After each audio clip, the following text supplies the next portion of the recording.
Welcome to the Cerebral Edge. This is the only show that's aimed to get you guys 1% better every day. And I'm here with my good friend, Michael Lawrence. And today's going to be a little bit different, right? We've done this before in the past, but we're going to talk instead about physical fitness, we're going to talk about financial fitness a little bit and how that ties in to also mental health, right?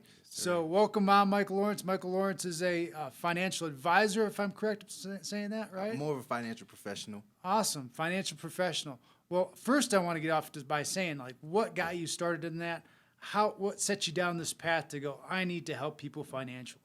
So after I got out the military, I was making really good money because I started selling cars. And, you know, during the pandemic, you make a lot of money selling cars. Once I would say my birthday happened in November 5th, and I celebrated it on October 17th. And while I was out celebrating my birthday, I was shot. Oh. And I was shot in my lower back, my upper butt, and Kind of like Forrest Gump. hey, Something jumped up and bit me. So after that, my mom reached out to me, and my mom actually does the same thing I do. Oh, wow. My mom is what they call an executive council agent, which is it's not the highest tier, but it's a tier of what we do. So she reached out to me, explained how I could help people who make a lot of money, sustain that income. Also, people who have hardships have income when they're down. Wow. Let's back that up a little bit, right? So go back to getting shot. What was that like? What led up to that moment of you getting shot? Like, what was your life like at that time? So my life was really amazing. I was making $10,000 a month. Whoa. The lowest I made since I got out the military was about $3,500. I was working for Phil Long Hyundai, and they treated me right. Okay. After I got paid, I celebrated my birthday. All my friends were free. Yeah. So we went out, and we had a good time. And something told us to leave earlier. We actually were planning on leaving earlier. We even started leaving earlier. But then we all were like, one more shot. Uh-oh. We got one more shot. And then I got one more shot. Yeah, so you got two more shots at that point. Oh, man. So after that, I was down very hard. I didn't have income. I didn't have nothing to sustain my lifestyle. So I was financially messed up. Did somebody just come in, just wielding the gun, just shooting everywhere? Or? So I guess there was gang argument first. And then while everybody was trying to get to their car, including myself and my group that I was with, they started shooting. And then while we were running, that's when I got hit. Okay. So then after that, you're like, I can't sustain my income anymore. I was making 10 grand a month, right? And you're still having that champagne lifestyle, but on a beer budget, correct? Exactly. Oh, man. So I had the Alfa Romeo. That got crashed that night. Ooh. So I still had to pay rent, still had to sustain my lifestyle essentially. And I was 21 at that time, 22. So I was still living a young lifestyle like I am now.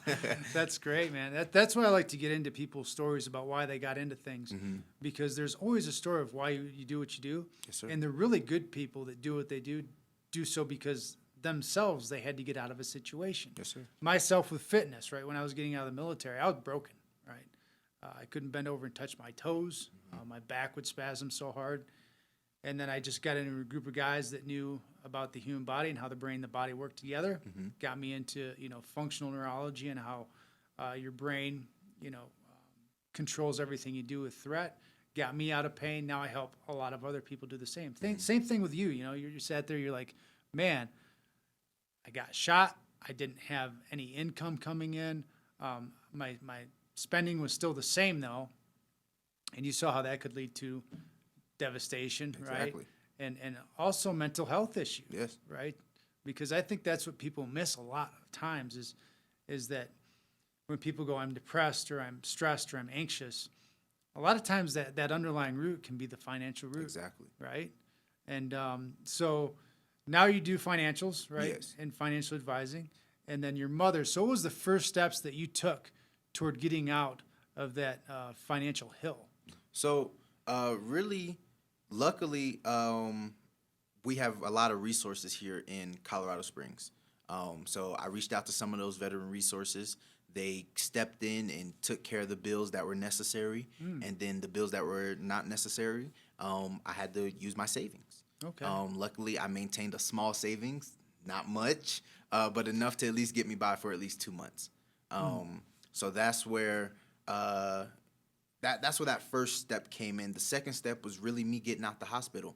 I'm a very strong person, so me being in the hospital mentally messed me up. Oh, yeah. Along with me knowing that my finances weren't going the way they were supposed to, it was hurry up and wait because I had to hurry up and get paperwork in. But now I gotta wait until I can get some income for myself or at least something to pay my bills. So that was the first step, me just getting out of that hole. And then my mom reached out and she talked about how a lot of people do what I do. We wait until bad times happen for us to figure out, okay, maybe I should have planned for this better. Maybe I should have implemented a plan for this from the beginning. So that's where she reached out to me, said I should really talk to some of the younger people and the older people that I circle myself with about their finances and how they don't have to go through what I went through and what a lot of other people have gone through, whether it be worse or not as complicated. Cool. So you said something that really stuck out to me because I know there's a lot of veterans out there right now that are struggling financially. Would you mind saying what resources you went to for that, just for the veterans out there? Yeah, I went to Mount Carmel Veteran Resources. Salute is a great resource, but Mount Carmel, they took care of almost everything. And then Leap, that's more of a wintertime application thing. They took care of my heating bill. So Mount Carmel took care of a lot of my resources, but Salute also did supplement for little things as well. That's awesome. That's great because there's so many veterans out there that's struggling, and then they'll sit there and they'll go, well, I don't know where to go or what to do. So I definitely wanted you to plug that a little bit to give people a little bit of an avenue to go. So when you're saying people don't plan, right? They don't plan for those hard times, and those hard times then hit. What do you do with people who go, I just don't have the money to save for that? Okay. So there's different plans and different types of, I call them vehicles, because the reason I call them vehicles is because you would use a car to get to a certain point in Colorado Springs, but you would use a plane to get to a different city. Use different vehicles to get to certain points. So that's what we do in finances. We use different vehicles to get you to certain financial points. So I implement certain vehicles just to help people plan kind of when they're down or when they're up. They actually just sustain that lifestyle that they want to live, re-implement that foundation that they want. So step one, what kind of vehicle are they looking at? Like, what are they looking at to do first, just to start saving for those bad times? So a simple one would really just be implement a savings for like your savings account. Okay. Someone who says, earlier you asked this, someone who says they don't have enough money. Well, if you don't have enough money to insure yourself, insure your finances, insure your lifestyle, maybe you should decrease your lifestyle and get some sort of planning in there, because you have car insurance, and you have other types of insurance for if things happen. The inevitable will happen, so why not have something for when it happens? So that's just kind of, how I answer that, especially if someone has a child. Yeah. What do you want your child to inherit? Debt or some sort of income or some sort of plan, some sort of professional when the inevitable happens. So when people are starting out, do you have a certain percentage that you tell them to start saving for? Or do you say, hey, whatever?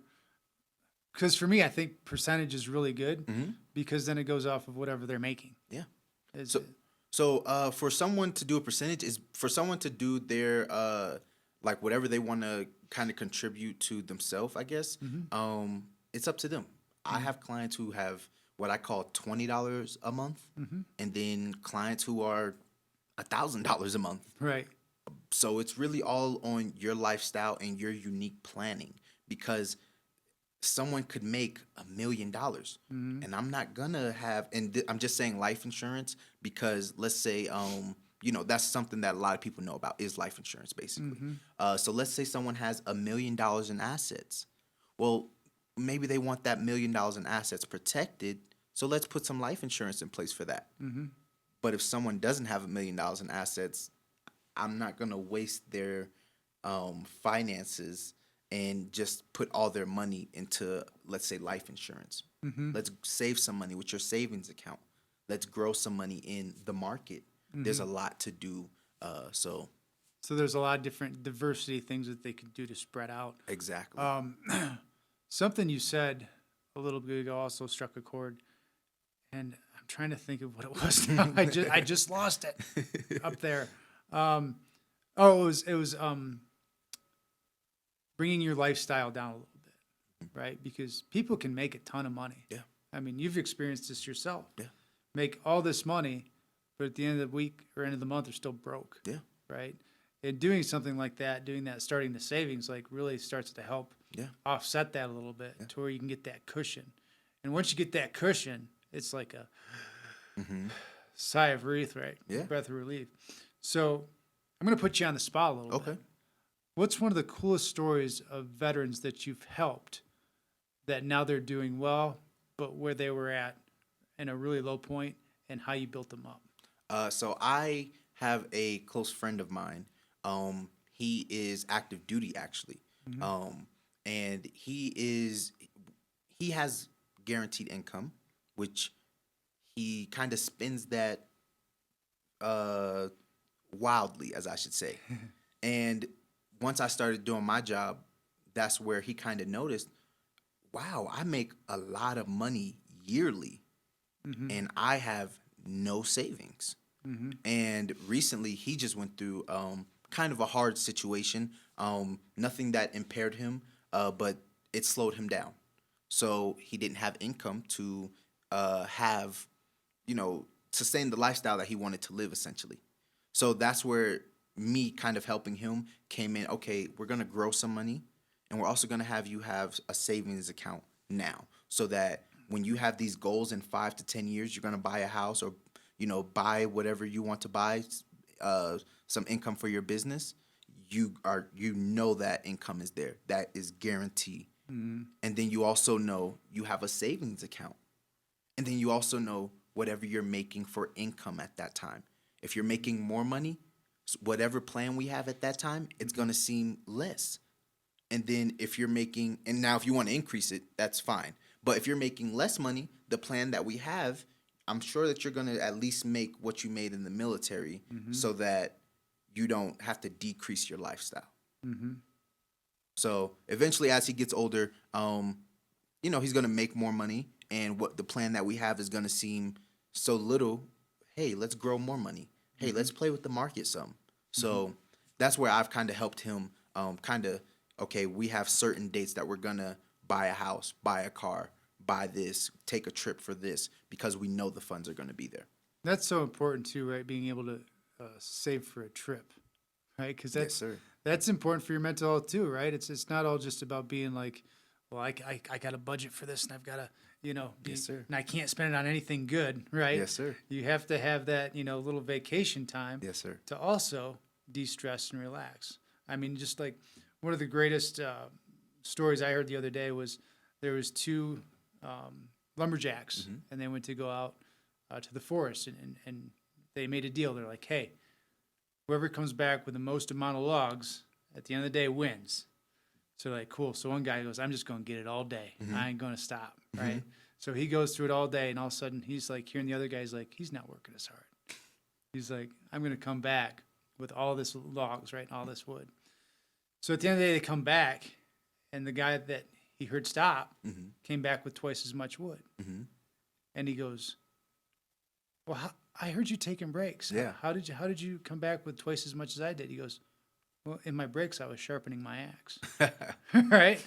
So that's what that vacation, that cushion, right, to build yourself up, helps you sharpen that axe, so then you can go back and kill it again, right? Yeah. And, that's amazing, because what's crazy is that a lot of people, it seems like they want to retire one day, but they don't plan for it. You just feel like your Social Security and your 401k is great, but maybe that's not enough for what you want to live in your lifestyle. And that's just one of the ways that we help. And then previously, like we said, diversifying. We talk about, we have this thing, at New York Life, we basically call it the wealth accumulation strategy. And we just kind of show our clients a tax diversification, because you could bring home as much money as you want. But if you're being taxed at, some crazy tax bracket, you're not really bringing home anything. So that's where we kind of also help, in the sense of helping people diversify their taxes and just their assets as well. Yeah, when you get into that sort of bracket, you have to be really, really careful on what you're doing, right? Which is important to have a coach, right? And that's something I say on this show all the time, is that great coaches have great coaches. Yeah. You have to, because they're the ones that's going to help you make the plan. One that you're probably not going to want to do on your own, but they also come at it from a different perspective, like you do, right? And you're like, hey, we're going to save, right? And it might hurt a little bit now, but look at all this fun you're going to have in the future. Yeah. Look at when you can retire.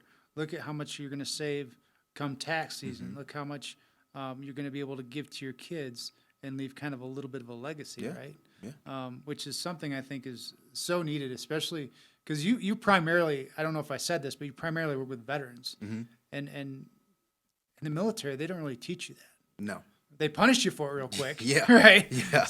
So for those that don't know, when you're in the military and say you go defunct on your bank account and you overdraw, you'll get punished for that, right? And they'll draw up the, what is the lingo for that? For the counseling and counseling statement. AR-15. Yeah, AR-15, all kinds of stuff, right? But they never go, hey, let's teach you how to do that, right? So I think it's so important for, even if you're a veteran out there and you're going, man, why am I always living paycheck to paycheck, and I'm not stacking any nuts in my hole? What's going on, right? Yeah. Why is my nut not growing, basically? Yeah. And then they have you to help with that. Exactly. So what you do, I think, is so important. And is there any other veteran stories like that you have, that you helped this guy go from going, wow, I'm just spending all this money, right? Let's back that up again. What was he spending on frivolously that you looked at him and said, maybe we can cut back here, because that could help somebody out there Alcohol. too. Alcohol. Yeah. Perfect. Earlier you said, how much does it cost for someone to start with me? My friend is a prime example. He started off with a very affordable life insurance policy, just so that he could, because you're never as young and healthy as you are today. So, but just so he could kind of lock in, his health rating, he started with a term policy, which is just temporary.